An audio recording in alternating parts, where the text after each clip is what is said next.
Azalaï Hotel vous offre Eco Hebdo. Azalaï Hotel, l'Afrique vous accueille.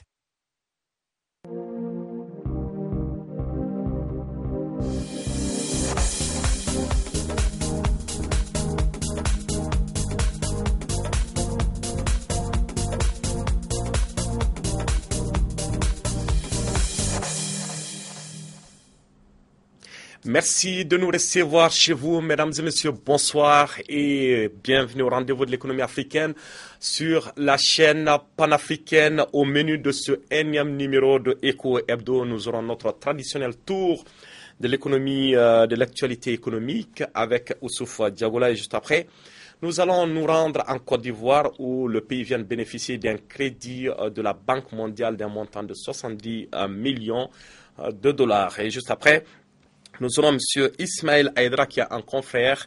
Il est du magazine économique Les Afriques. Dans la page invité, nous recevrons M. Ba. Il est expert, spécialiste des questions du pétrole. M. Ba, bonsoir. Bonsoir. Merci de l'honneur que vous nous faites en acceptant de venir sur notre plateau. C'est moi qui vous remercie. Merci. Donc, sans plus tarder, nous allons partir directement avec le reste de l'actualité économique rassemblée et commentée pour vous par Oussouf Diagoula. Le magazine Les Afriques consacre sa une cette semaine aux 50 plus grandes fortunes du continent. Le classement Forbes 2014 retient principalement que le cumul des 50 premiers fortunés qui se chiffre à 110,7 milliards de dollars américains affiche une progression de 6,7% comparativement à 2013. Les Sud-Africains et les Nigériens constituent le plus gros du lot avec la première place pour le Nigérian Aliko Dangote qui pèse pas moins de 20 milliards de dollars américains. Le classement 2014 Forbes cette année enregistre 6 nouveaux arrivants dont le roi du Maroc. 2 femmes figurent sur la liste dont Isabel dos Santos, la fille du président angolais avec 3,7 milliards de dollars, constitue la 8e fortune du continent. La Banque islamique pour le développement va consacrer une enveloppe de 98,4 millions de dollars pour le financement de méga-projets stratégiques dans 4 pays, à savoir le Burkina Faso, la Côte d'Ivoire, le Niger et le Bénin.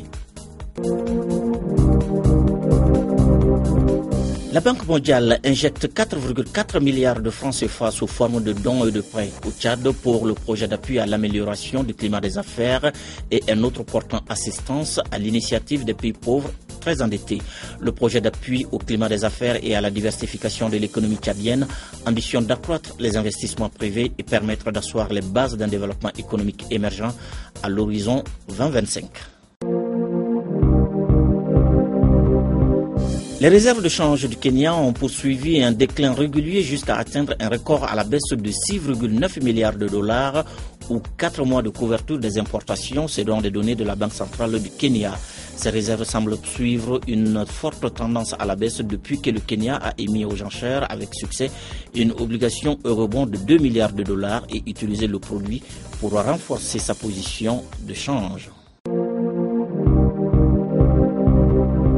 Après avoir chuté à leur plus bas niveau en 5 ans, les prix du pétrole brut ont rebondi lundi dernier. À New York, le baril Brent pour livraison janvier a atteint 72,54 dollars à Londres sur l'International Exchange et gagne au passage 2,39 dollars. La Guinée-Bissau et l'Union européenne ont signé un nouvel accord de pêche pour la période 2014-2017. C'est ce qu'indique un communiqué de l'Union européenne qui précise qu'avec cet accord, les navires des 28 États membres de l'Union européenne, principalement l'Espagne, la France, la Grèce, l'Italie et le Portugal, vont reprendre la pêche dans les eaux bissau-guinéennes après une interruption de 2 ans. L'accord autorise 40 navires de l'Union européenne à pêcher dans les eaux bissau-guinéennes contre une contribution financière annuelle d'environ 6 milliards de francs CFA de la part de l'Union européenne, premier partenaire de la Guinée-Bissau dans le secteur de la pêche. Et pour finir, Djibouti a signé un contrat de 72 917 400 dollars avec une société chinoise pour équiper le futur port multipose de Doralé. L'accord prévoit l'acquisition de 12 portiques mobiles, la réhabilitation et le transfert de 2 portiques du port de Djibouti et vers le site du futur port multipurpose de Doralé, entre autres, et l'achat des équipements mobiles de manutention. L'accord inclut également un programme de formation au profit des employés qui vont travailler sur ces équipements. Merci Youssouf Diagola pour ce tour d'horizon complet de l'actualité économique. Côte d'Ivoire, parlons-en, 70 millions de dollars américains, soit plus de 35 milliards de francs CFA. C'est le montant du crédit que la Banque mondiale vient d'octroyer à la République de Côte d'Ivoire. Ce financement vise surtout à appuyer la stratégie nationale de lutte contre la pauvreté, mais aussi à renforcer le système sanitaire du pays. Autre coup de fouet à la coopération entre le gouvernement et le groupe de la Banque mondiale. L'institution de Bretton Woods vient en effet de renouveler son appui au renforcement de la gouvernance et de la transparence dans le secteur productif de l'économie à travers la signature du deuxième crédit d'appui à la stratégie de réduction de la pauvreté portant sur un montant de plus de 35 milliards de francs CFA. Cette opération d'appui budgétaire vient en soutien au programme de développement durable en Côte d'Ivoire. Les ressources au titre de cette opération serviront à renforcer les réformes dans les secteurs clés de l'économie, notamment l'amélioration de la gestion des finances publiques, la restructuration de la filière agricole, l'assainissement du secteur de l'énergie et l'environnement légal des affaires, ainsi que la création d'emplois et l'accès des populations les plus pauvres aux services sociaux de base. L'objectif principal est de réduire l'extrême pauvreté et de créer les conditions d'une prospérité durable et partagée. Le gouvernement prendra toutes les dispositions utiles pour une utilisation optimale de ces ressources. Mieux, le gouvernement ne ménagera aucun effort pour assurer le suivi dans l'exécution des mesures qui ont abouti donc au décaissement de ce jour, à travers une concertation participative avec les ministères et structures concernées.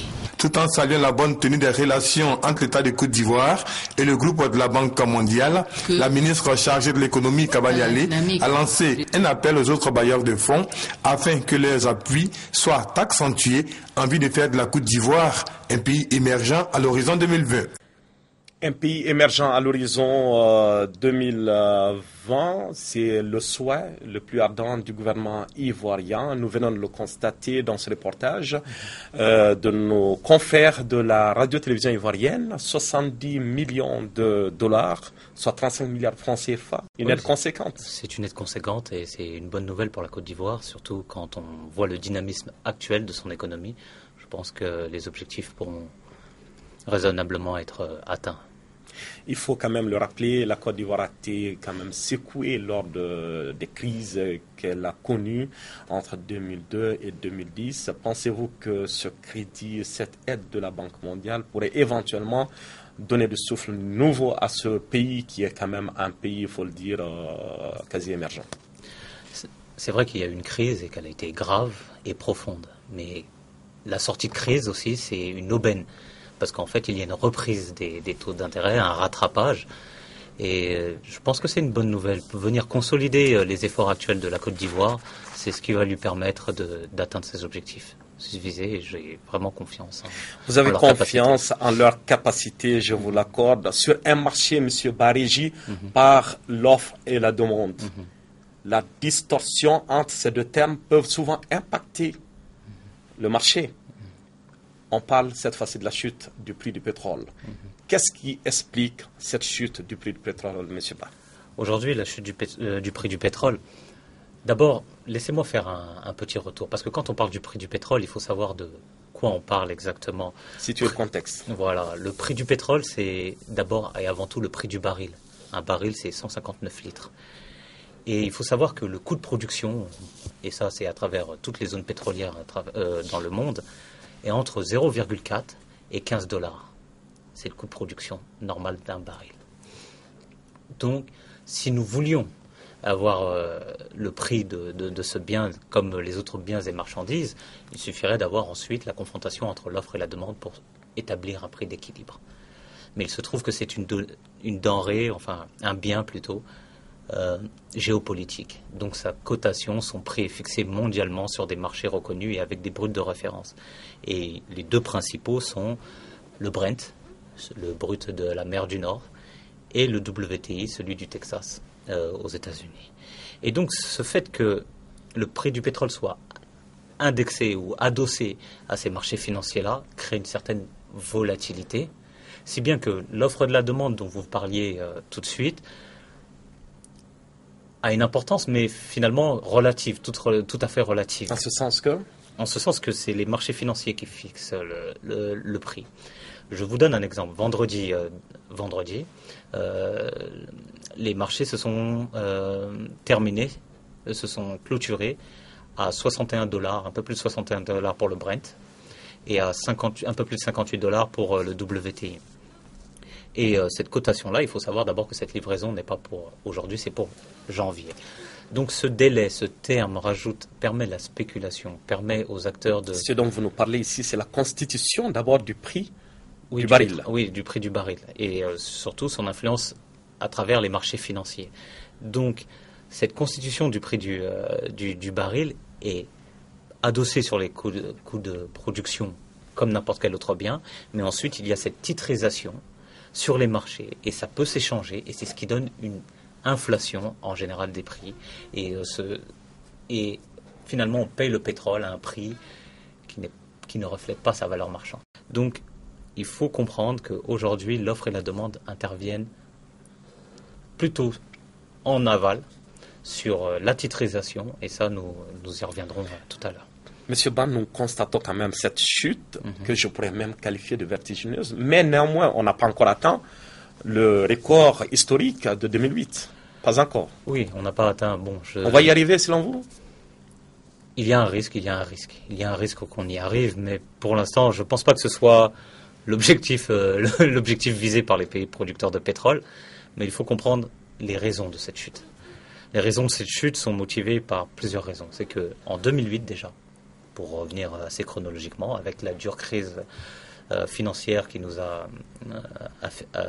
impacté, ainsi que le monde entier, il y a eu des réflexes de repli des nations. Ce réflexe de repli a amené les grandes nations à constituer des stocks. Donc, lorsqu'ils constituent des stocks, évidemment, ça impacte la demande, parce qu'il y a moins de demande. Ensuite, il y a eu, on a traversé 2008 jusqu'à nos jours avec des économies qui étaient en branle pour la plupart. Et maintenant, cet impact vient toucher l'économie chinoise, qui a des prévisions qui ne sont pas très bonnes.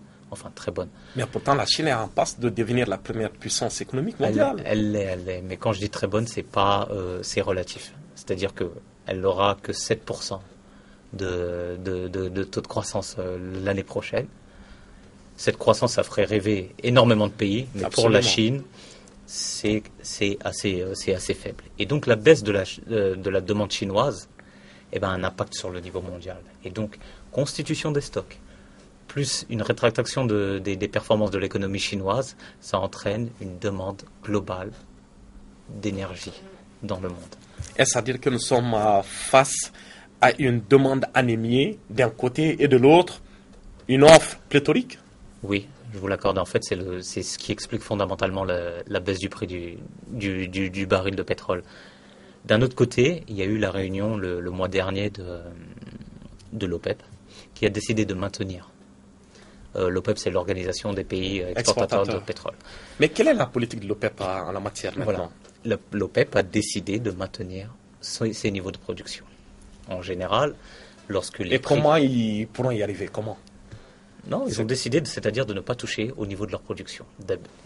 Les garder intacts. Voilà. Habituellement, lorsqu'il y a une contraction du prix, l'OPEP, pour réguler le marché, baisse son niveau de production afin de maintenir les prix. Et là, cette fois-ci, ils ont décidé de ne pas toucher à la production du pétrole. Et c'est pour une seule et unique raison, c'est que d'un autre côté, vous avez les États-Unis qui ont annoncé qu'ils allaient exploiter le pétrole de schiste, qui sont les pétroles non conventionnels, entre guillemets. Il y en a au Canada. La nouvelle alternative. Voilà, il y a les schistes bitumineux ou sablonneux du Canada, en Alberta, etc. Et qui a un coût d'extraction qui est très élevé. Donc des cours hauts encouragent les entreprises, les sociétés pétrolières à s'investir. Mais des cours bas les amène à réfléchir à leur politique d'investissement et d'exploitation. Donc il y a une guerre des pétroles en même temps. Conventionnel. Nous sommes en plein dans la géopolitique là. Oui, du pétrole conventionnel contre le pétrole non conventionnel.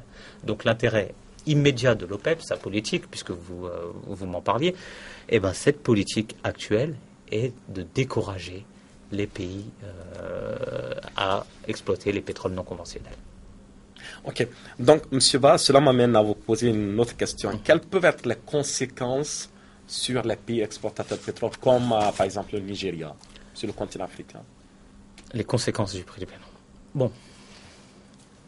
Avant de répondre pour le Nigeria, je vais faire un constat global. Normalement, la baisse du prix du pétrole, c'est une relative bonne nouvelle. C'est une aubaine, hein, pour les pays importateurs cette fois-ci. Importateurs. Oui, mais j'ai dit exportateurs. J'ai bien compris. Mais d'abord, il fallait que j'entame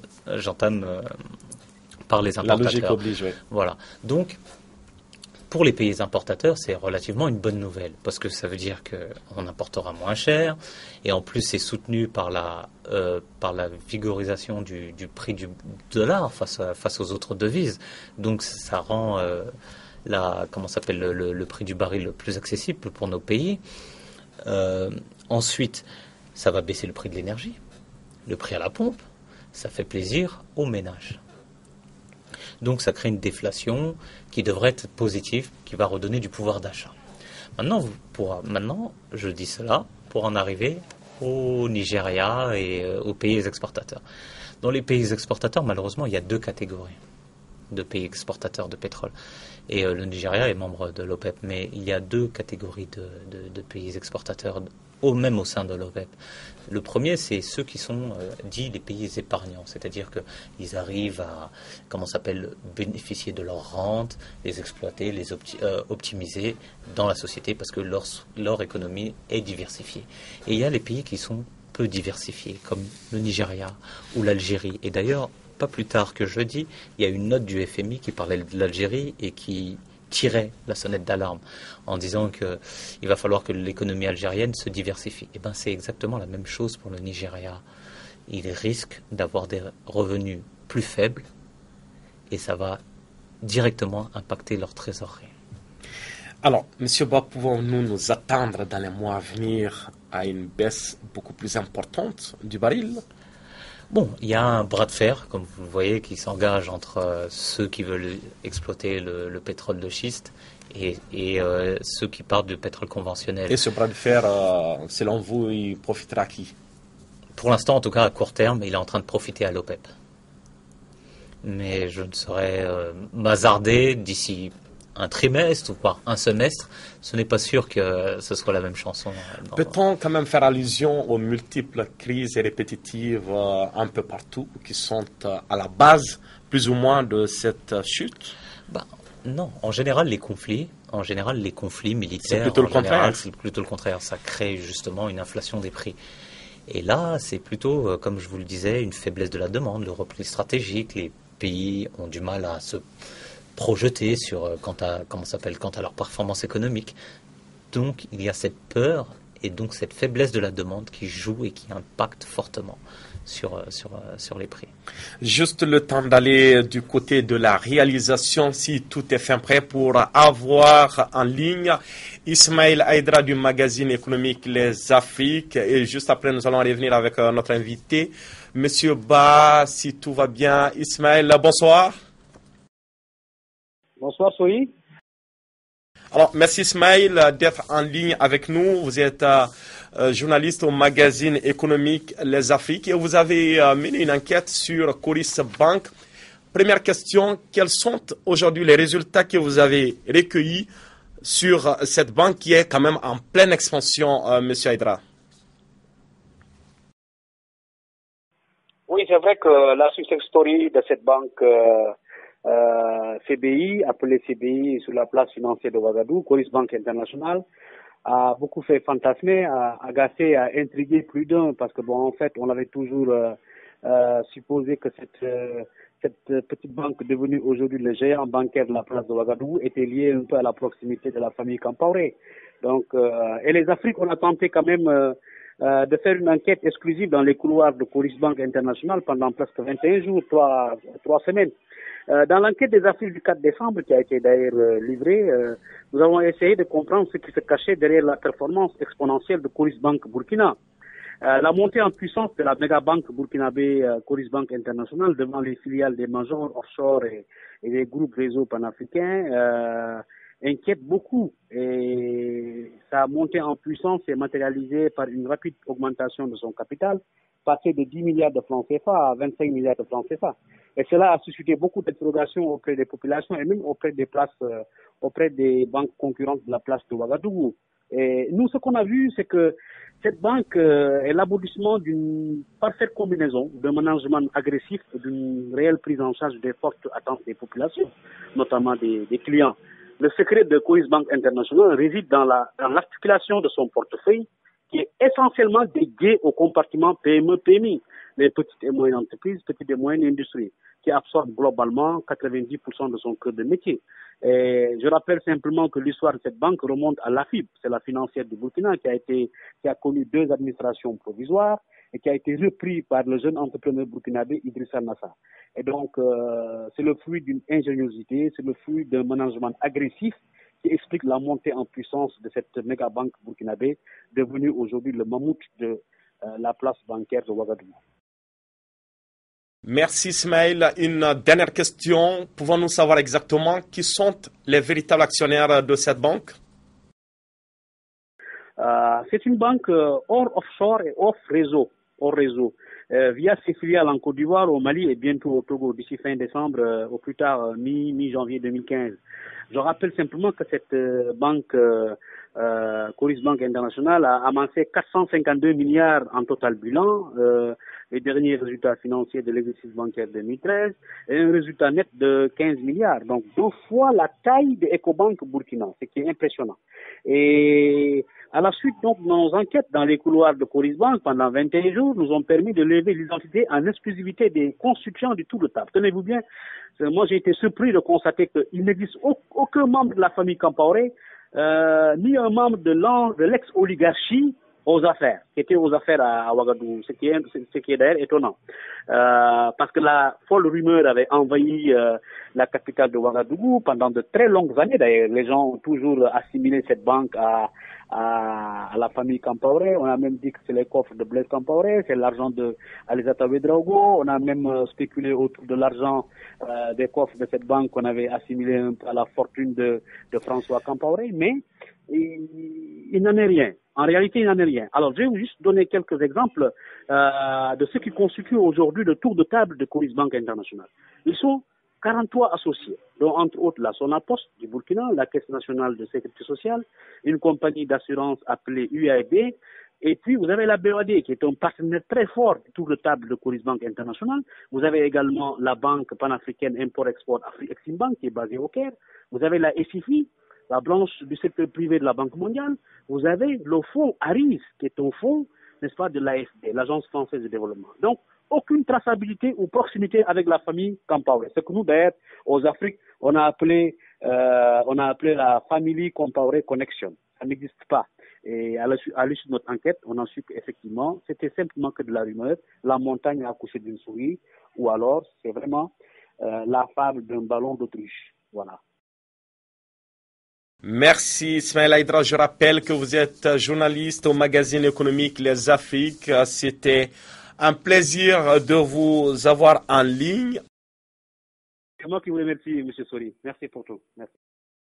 À très bientôt, Ismaël. Nous allons donc revenir en plateau, retrouver M. Ba. Alors, nous avons parlé de la chute, nous avons évoqué les raisons qui ont conduit, n'est-ce pas, à cette chute. Quelles peuvent être les conséquences? Nous en avons parlé. Aujourd'hui, quelles peuvent être les perspectives au sortir de cette mini-crise que nous traversons en ce moment? Bon, selon qu'on soit du côté des pays exportateurs du pétrole. Avant tout, quand vous me parlez de cela, les conséquences, elles peuvent retarder la sortie de crise.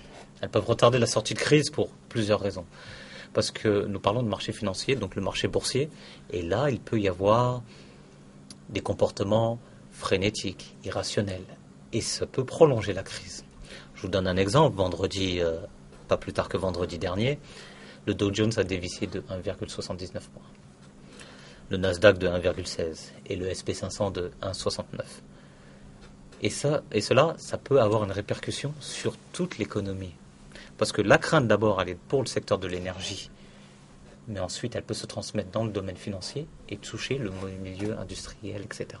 Donc la sortie de crise, j'aimerais l'envisager, mais il faudrait que cette chute s'arrête quand même assez vite. Or, il y a des prévisions peu optimistes. Peu optimistes. Il y a des prévisionnistes qui pensent qu'on va passer toute l'année 2015 dans cette situation, avec une dégringolade. Alors, jusqu'où on va dégringoler, c'était votre question tout à l'heure. Tout à fait. Nous le verrons, nous le suivrons. J'ose espérer qu'ils se sont trompés. Et à ce moment-là, pour les pays exportateurs, on pourra retrouver un prix d'équilibre qui pourrait leur permettre d'avoir des revenus comme... Donc on est à même de parler de l'effondrement quand même du paradigme financier, M. Ba. J'irai pas jusque-là encore, c'est un peu trop tôt. Je préfère rester prudent, mais les comportements irrationnels et frénétiques, c'est le grand danger qui menace ce genre de situation. Merci, Monsieur Ba. Je rappelle que vous êtes spécialiste des questions du pétrole et vous êtes diplômé de l'Institut français du pétrole. Chers téléspectateurs, merci d'avoir été des nôtres. On se donne rendez-vous la semaine prochaine pour d'autres actualités économiques. Merci, à très vite.